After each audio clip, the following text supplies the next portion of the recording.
being so afraid of the mustard sandwich era that you end up inevitably getting back to it. Hey friends, I'm Michelle here with Choosing to Shine. Today we have Gail back in the house. Woohoo! Hey Gail, welcome back. Our first second visit guest. She is a money mindset coach, and I thought because this channel actually started out to be helping me with my money mindset and budgeting and cash stuffing and kind of following the Dave Ramsey what's it called, like the cash stuffing, the budgeting, the little buckets of money, like that seemed to work out really well for me, and I'm still following that. So that did work good, but I'm still broke. So Gail is going to come in and help with all of that. She's going to help all of you. She's going to help me. And we're all going to help each other because that's what this channel is all about, right? Women supporting women. So this will be a series. We will have Gail back often, a series of conversations that is all related around money and how the topic of playing small with your life also includes money. And Gail has conquered that. And so we love to have her on, an expert. Thank you so much for agreeing to come back and help our peeps out. Thank you for having me. I'm excited. This is my passion to talk about this. They say the biggest block you have is your purpose, and money was, I always used to say it was being withheld from me, but I was the one that was blocking it. So I'm always happy to share my knowledge on whatever I can to help people. Yeah, great. So we were kind of chatting before, and I normally don't do that because I want it to be like live and unscripted, and not that we were scripting anything, but we were just kind of chatting about our weeks because obviously we know each other now. And I was just talking to her about my money blocks and being diagnosed as an avoidant about a year ago now, I think, maybe about 9 months ago. And I was like, I'm not an avoidant. Like, you don't know what you're talking about because, I talk about hard things and I'll have a conversation with anybody, not really knowing what that meant. And there's so many different facets to that. And I'd really like to go into that with Gail with money, but also talk about that in the future about all the different kinds, because as I'm researching it, I am seeing a lot of the avoidant patterns, which I didn't understand what it meant, right? So I was telling Gail, I used to always be chronically late.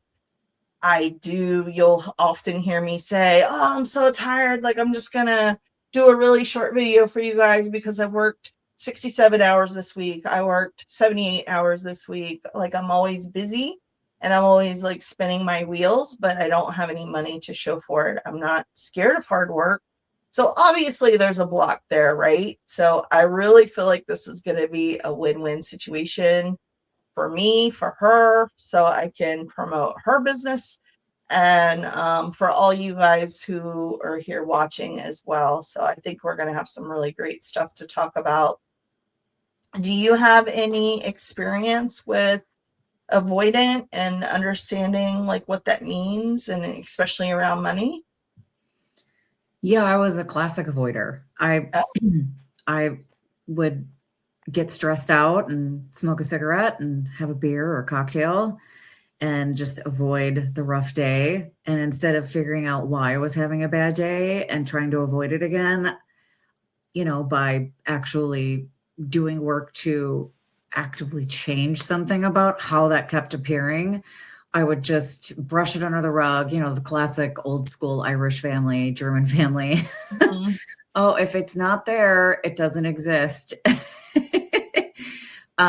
So yeah, I would have a cocktail or, gossip or just, blame someone else or try to talk shit about someone because then I felt better about myself, which of course secretly makes you feel even worse about yourself.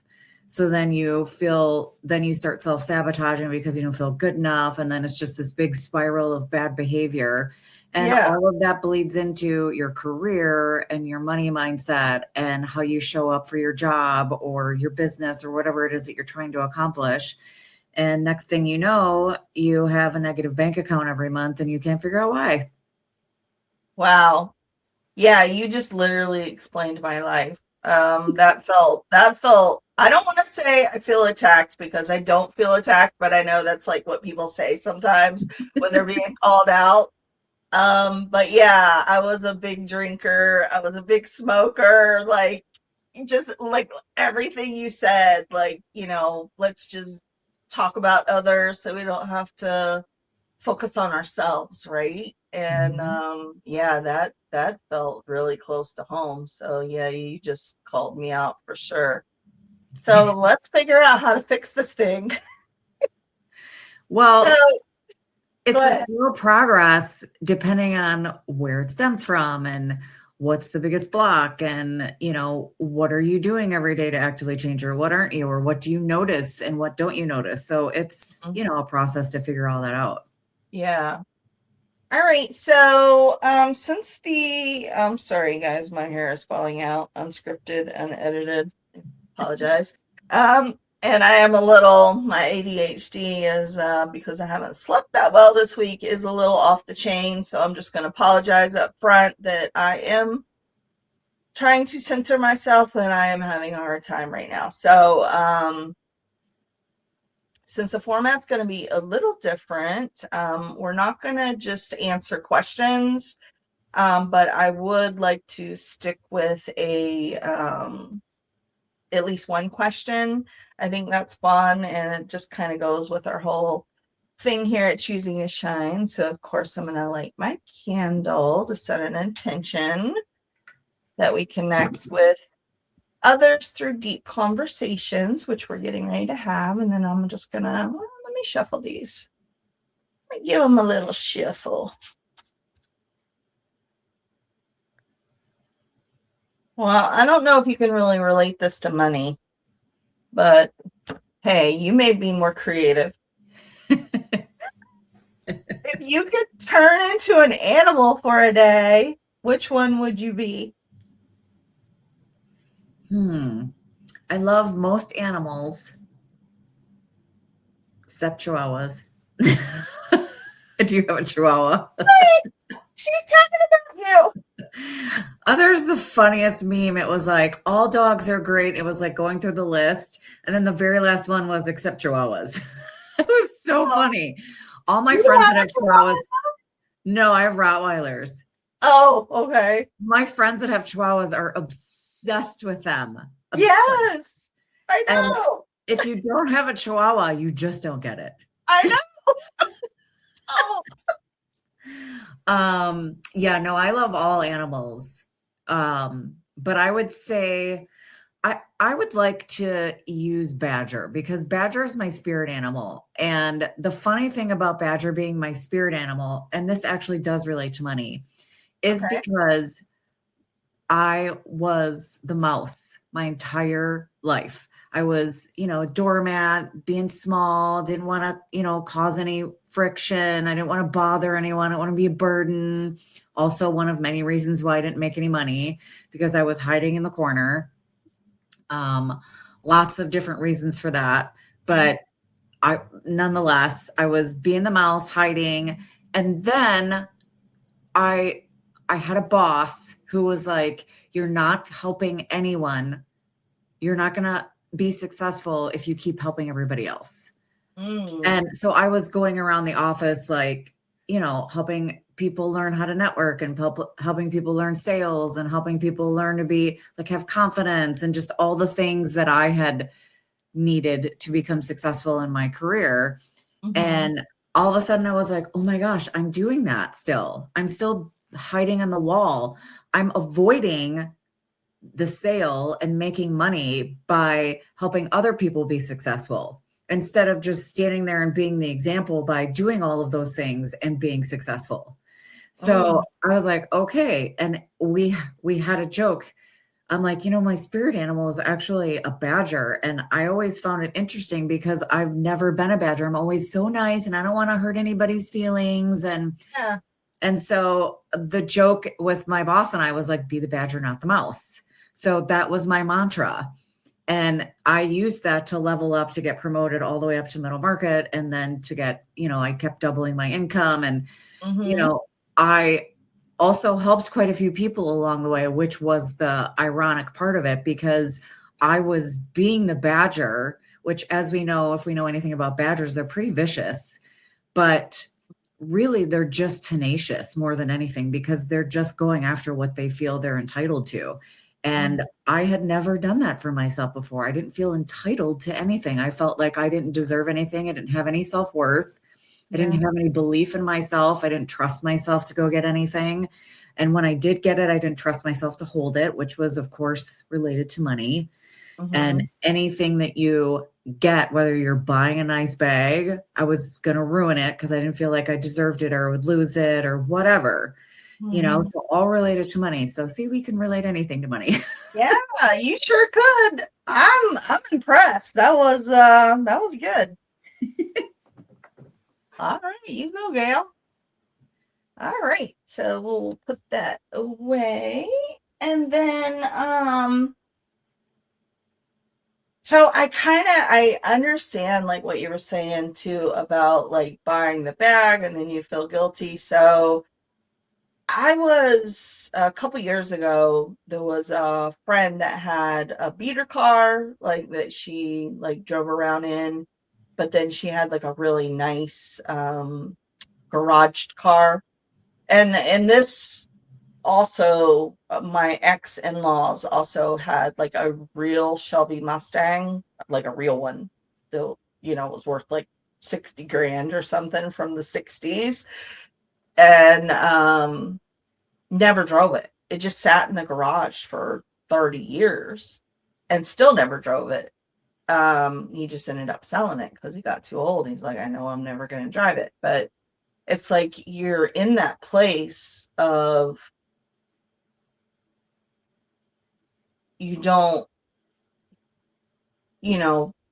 I kind of said earlier, for me, when something starts going right, well, when's the next bad thing going to come along? Because that's my history, right? There's always something happening. So you like can't settle back into the acceptance of the nice bag, of the nice gesture, of someone giving something to you, that kind of thing.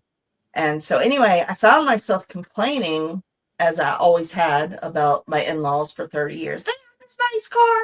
Like, if it was me, I would be out driving that thing around. It was topless.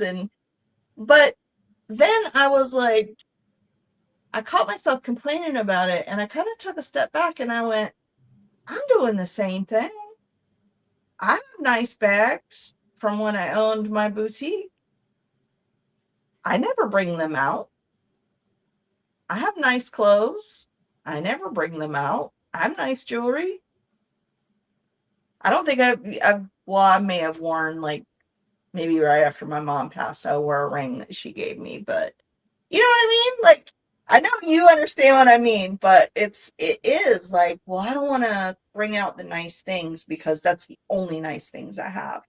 And my history is going to prove that if I take that thing out of the house, like it's going to be ruined or I'm going to lose it and it's just like these little psychological subconscious things that have been with you since, and I'll share this with you because I don't know how far back you went in my podcast, but I was homeless for a while as a child. So we went from like having a lot of money. My dad made a lot of money, and my mom was a pretty good gambler. She won a lot of money, to being homeless, and then things got kind of weird in my teen years. And sometimes we had a lot of money, sometimes we didn't have any money, so we went from having all the groceries to eating mustard sandwiches, like that kind of thing. So all of that is like built inside, right? In my subconscious, and my subconscious trying to keep me safe. Well, you never know when you're going to be homeless. You never know when you're going to be eating mustard sandwiches again. So you better play it safe. And then I'm gonna let you comment on that, because I see you're like, yeah, I know what you mean. I 100% know what you mean. I have been in, not homeless, but in situations where it was dire and you just are always terrified to end up back there. One of the things that's very difficult for people to straddle is being aware of the mustard sandwich era and being so afraid of the mustard sandwich era that you end up inevitably getting back to it, or avoiding it at all costs and then avoiding a better life. Yeah. Like staying safe, which might mean missing opportunities or not taking a job or moving or a vacation or whatever it is, because that's going to be something really good for you, but you're afraid that you can't spend the money. Like my partner is terrified to spend $1, terrified. And I have my cousin's the same. She and I grew up in across the country from each other. She lives in California, fairly well-to-do family, but she has a lack mindset where she won't spend $1. And I have the lack mindset where the second I get $1, I have to spend it because it's going to get taken away anyway. I might as well pay a bill or buy the bag or take myself out or whatever it is. Just pay it, spend it now because it's going to go away. Which is probably why my bank account was negative consistently. Same. Yeah, that sounds like me. So you're talking my language again. So what do we do about it, Gail? Well, you have to, first of all, you have to figure out where the trust can come in and where the distrust lies. So for you, you had very specific experiences in a time of your life when your brain is developing. So it's going to be pretty well ingrained in there. So you have to figure out a way to have self-trust in order to remove the mustard sandwich possibilities. Because sure, I mean, we're human beings on earth. Of course, that could happen to any of us. You know, didn't Donald Trump go bankrupt a couple times and he's a billionaire or was a billionaire or whatever he is? Like that's happened to lots of rich people, lots of people that celebrities. You see celebrities all the time falling from grace and then working their way back up into their fame again and their money, and you know, anything is possible. But the possibility of like it killing you isn't really valid unless we allow it, because then that's just a mindset, in my opinion. It sucks. Of course it would suck, but there's something to be had in every situation. So if you lose money, then you just learned how not to do something. I always say, I think we talked about this in the last podcast. Failure is feedback. You already saw failure in its biggest possible way as a child. So you already know what not to do. Yeah. At least to a certain degree. So I think maybe it's fear. I don't know. You would be the only one that could answer it, but maybe it's fear that you don't want to end up there. I mean, we all say that. I don't want to end up like my mom. I don't want to end up like my dad or like whatever. You know, even if they were the most amazing parents, there's always something you're like, I don't want to do that. Right. Exactly. Yeah.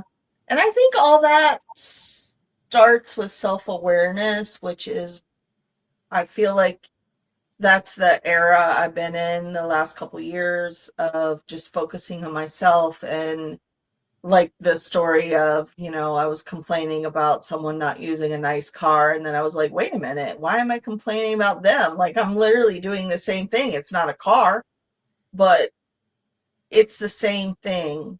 And that's why I was complaining about it. So I think that part of it, me catching myself and being self-aware of your own thoughts and the things that you're doing subconsciously, that you're just going through the motions because that's your brain protecting you. Like that's kind of where I've been the last couple years.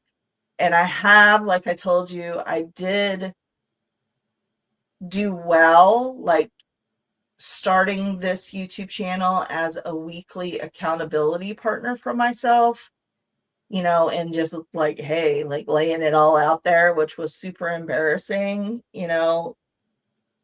At one point I had like $75,000 in debt.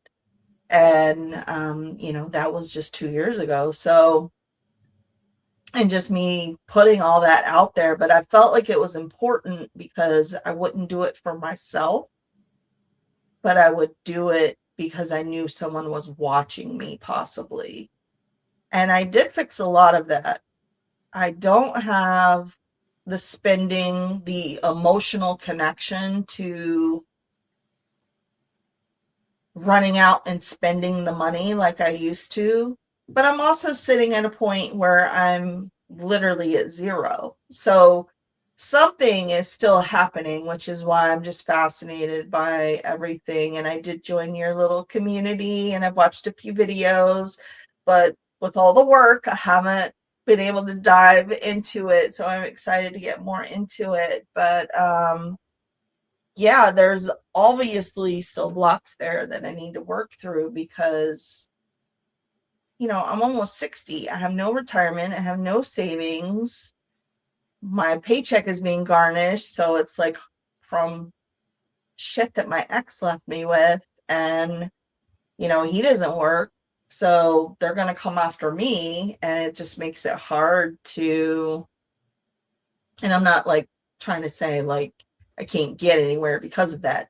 I just need to have someone like Gail who can walk me through like how to get rid of these money blocks so I can actually pay for myself to have a floor. I've been living in concrete for 2 years. I have no baseboards in my whole house. I don't have a shower in my bathroom. I barely have plumbing that works. Like there's a lot of things. And I'm not saying all that to complain. And I warned you guys up front, like my ADHD is off the chain today. So I apologize, but I'm going to try to bring it back in. I'm trying to say all of those things, but not to be like, woe is me, but just to tell you guys how real like my situation is. The last time I talked to Gail, which was 2 weeks ago, I was literally having a shower at work because my plumbing decided to stop working. I don't have a bathtub that I could use, and my other shower I had just torn out because I wanted to have it replaced, but then I found out I didn't have enough money to have it replaced, and it was all like a whole thing, right? And so I'm just sharing all that because, these situations are real and they're happening now. But obviously, I also want to get to a place where I can replay this video a year from now and say, oh my God, my coach Gail, like, she's the bomb diggity bomb because she has helped me unblock all these things. And now I have my whole home fixed and I'm going to start crying. I have a floor. I have baseboards. I have a shower. Yeah, it's just been a lot. I'm sending you so much love. I have been not in that particular situation, but I have been there. So I can empathize with the weight that you feel. There's a lot of heaviness that comes with that. And sometimes it's external and sometimes it's internal. Just let it go through, feel it, allow it, and then acknowledge it because you deserve to feel upset about something that's upsetting you. It is what it is. Yeah. And then the positivity that you have towards what you inevitably know is going to happen, which is your house taken care of, back in one piece, the gratitude you have for that future self. You've already lit the path forward for yourself. So now it's just a matter of allowing it. And you just proved to yourself with your free bathroom that you can allow good things in, even though it doesn't feel safe, which your nervous system just got a big red letter notice saying, hey, We're no longer a good fit for being safe. We're a good fit for allowing wonderful things in. And that's what you just proved to yourself. So now next time you're potentially going to make a decision, the opportunities are going to be more obvious to you and the fear is going to be slightly less. It's still going to be there because it needs to fit that groove, like in a record. You got to make that groove a little deeper for it to just be a second nature thing. But you already did it. You already proved to yourself that it's safe, and you already proved to yourself that you're willing to make a change. So you're on your way. That self-trust is there. Yeah, I appreciate that. So would you say, like, let's just say if I'm thinking about like a bill that's coming up or something like that, and then I start feeling negative about it, would the reframe be, hey, reminding myself, you put yourself out there and you had someone donate their time and fix your bathtub and your tile. Good things can happen. Is that like part of it? You just keep reminding yourself that it's not all bad. Like there are good things and that energy will come back to you. That is definitely a great reframe. One of the other things I do when I get a bill that like makes my stomach flip or my solar plexus tighten, I go, guess what? I have good enough credit to be able to get that credit card. So, which means that I've been working, because I didn't before, which means I've been working my ass off. So this is a really good thing that I'm allowed to have this credit card. This credit card allowed me to put a down payment down on my Porsche or buy the bag or whatever. Yeah. And when the bill comes in, you just have gratitude that you're able to pay it, because as you know, you're not in your mustard sandwich era anymore. Even if you feel like you are, just remind yourself that that's no longer an era and just keep repeating it. Affirmations are huge because you're training your subconscious mind and you're training your nervous system to stay safe and to trust, even if the evidence isn't there. That was very hard for me because I'm an evidence-oriented human being. So once I see it, oh, okay, that's that trust that you were talking about. Like it's hard to trust people. It's even hard to trust yourself. So I have to wait for the evidence to show up. And then I'm like, oh, okay, there's $50 in my bank account. Okay, I can pay that bill now. Instead of just going, you know what, it's going to come. I don't know how. A couple of weeks ago, or was it last week? It was June 9th. I had decided that was going to be a great day. All the astrologers were like, oh, this is great, blah, blah, blah. And I was like, okay, well, I'm going to just get some money that day. I don't know. So my accountant called me. And I was doing some insurance for her. So I just figured she was calling me for that. And she was like, oh, I just want to let you know you're going to get probably Friday, you'll get your money for your tax return. And I was like, that's weird. She's never once called me in all the years I've worked with her to tell me that.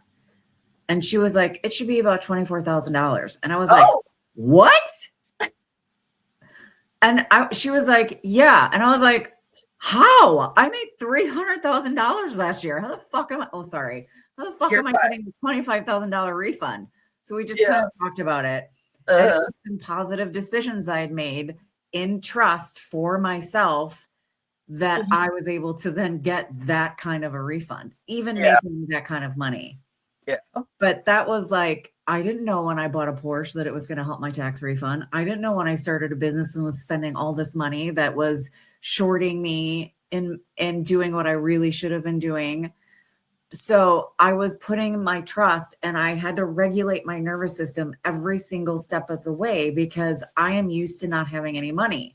So spending $1,000 on something for my business is terrifying, but I had to just sit with it for a minute. I had to let the feeling come through, talk to my solar plexus, because that's where mine is. I don't know where your fear comes, but mine is in my sacral chakra, sometimes my solar plexus, but mostly my sacral chakra. Mine's sacral, yeah. Yep. It's that's okay. Then it's fear, because that's where fear lives. Yeah. So I had to just manage it. I had to talk to it. I had to talk to myself. I talked to my old Gail, little Gail from last week, whoever it was that was showing up going, we don't agree with the decision. Okay. And then this was evidence that I can now trust myself, because I didn't know if I was going to have enough money to pay for a Porsche. Like you never know what's going to happen. I'm in a sales job that can go away in 5 minutes after I take it. Mm-hmm. And with the economy and just life in general, you just can't really quote unquote trust that when you get a job, it's just yours. So I went through self-trust in so many different areas in the last 12 months that allowed me to then get a surprise $24,000 tax return. Wow, that's fantastic. And if you guys caught when she dropped an F-bomb, she's like, "Oh, sorry. I just want to fill you guys in because I know we both like our words and YouTube kind of shadow banned. Not kind of. There were actually 0 views on some of the shorts that were coded as 18 and up because of the F-bomb. So in the video seems to be okay. So yes, I understand. I just wanted them to know why you said sorry. We don't like that word. It just feels so good. It's like so expressive. It really is. Yeah. So if you wanted to leave like let's say, I don't know how often we're going to do this, but let's say if you wanted to leave a tip for the month, like some homework for our viewers, what would you want someone to work on specifically? Paying attention. Every time fear comes up, notice it.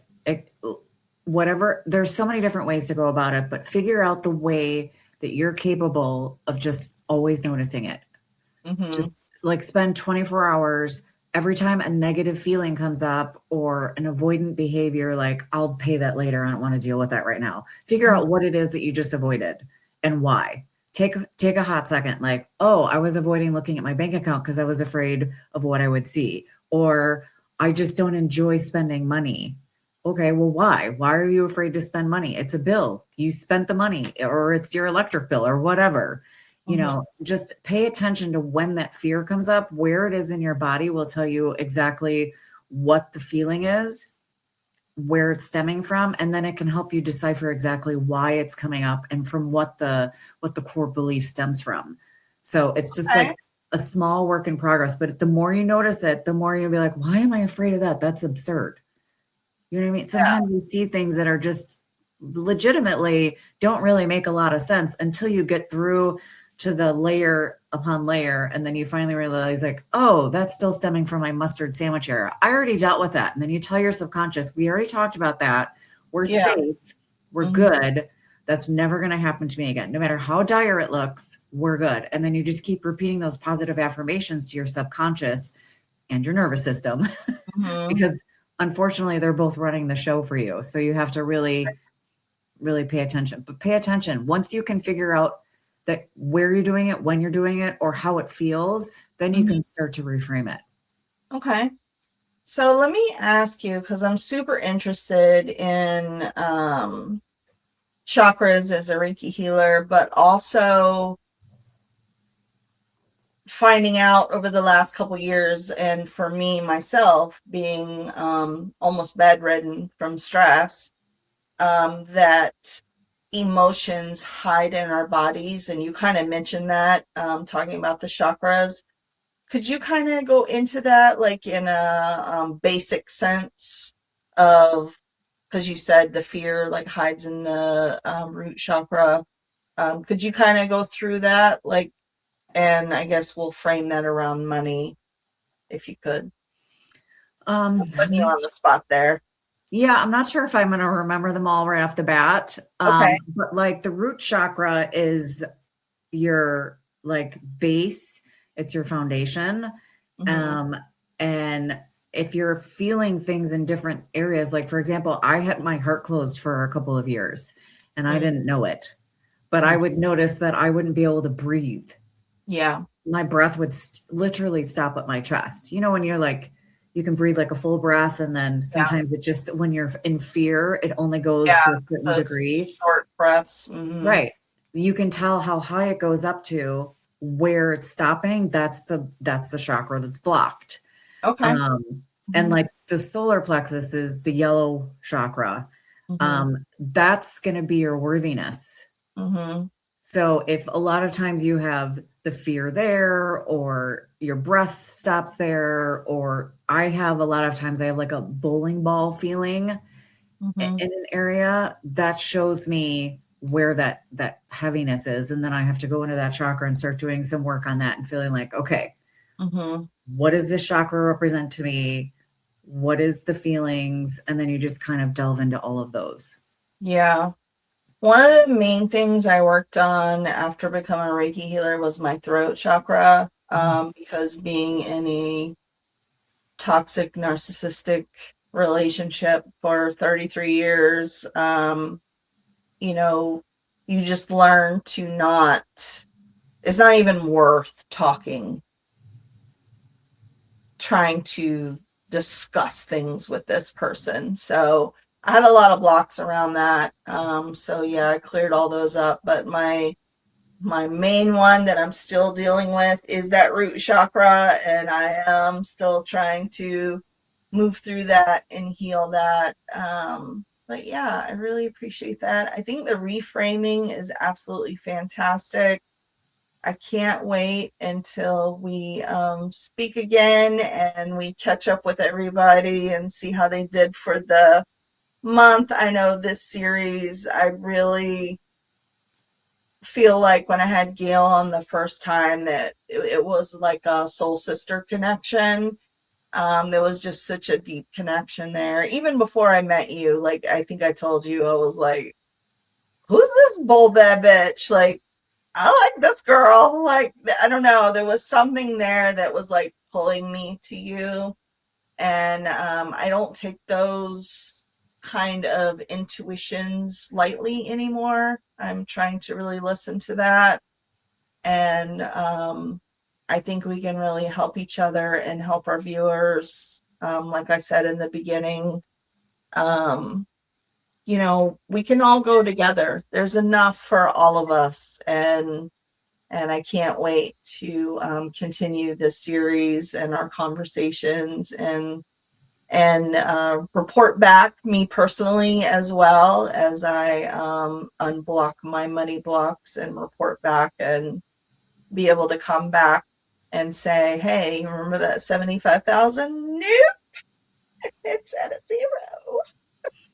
Do you see the number fours a lot? I don't think so. Do you pay attention to angel numbers? I do. I do see 1111 a lot. I see 1234 a lot. Um, Those are great. That means you're in process of creating 111. and Yeah. going on an upward trajectory. So congrats. Oh, well, thank you. Yeah, maybe One, we'll two, talk three, four more. is like a progression. So you're Oh, going through. yeah. And and we know ones are manifestations. So that means your creativity and your activity is there. So just keep Hmm. going. All right. And what did the all fours mean? Well, four in feng shui is like in house feng shui, it's stability and safety. Hmm. And um when you couple it with three fours, I have a necklace that's 444, Okay. and it means that your ancestors are watching over you. Oh. So like when I moved into this house, it is a four in numerology. And four is in numerology is stability and foundation. And I was leaving a bunch of situations, but Hmm. one particular situation where it was an unstable thing. And I needed this to build my way out of the old me, the money mindset bullshit, Hmm. and just the bad relationship I was in, and just all of the different things. And this is what I got. I didn't know that till years after I'd bought the house, that it was four meant stability and foundation. Isn't Oh, that funny? interesting. Yeah, that is. That's pretty cool. Yeah. Yeah. I didn't realize you knew so much about numerology and chakras and all that. So, but I will say, I've been watching your reels and I am super jealous of your crystal collection. So, we need to get me some money so I can buy crystals. It used to be like, I just wanted to go and buy stuff like clothes and stuff, but yeah, I want your crystal collection. Like, I have the crystal connection for you. I have the oh, best in you the business. do. All right, let's get me some floors and baseboards first, but we'll go there later. Maybe we can get you a crystal floor. Oh, that'd be fantastic. All right, Gail. Well, we can't wait to catch up with our viewers, see how they did over the couple weeks or month, however long it's going to be before we post again. And yeah, so we're going to focus on that reframing. I'm going to focus on that reframing and feeling worthy and being self-aware and all the good stuff. So thank you so much for being here again, and can't wait to talk till next time. Thank you so much. All right. Have a good week. Bye. Blessings.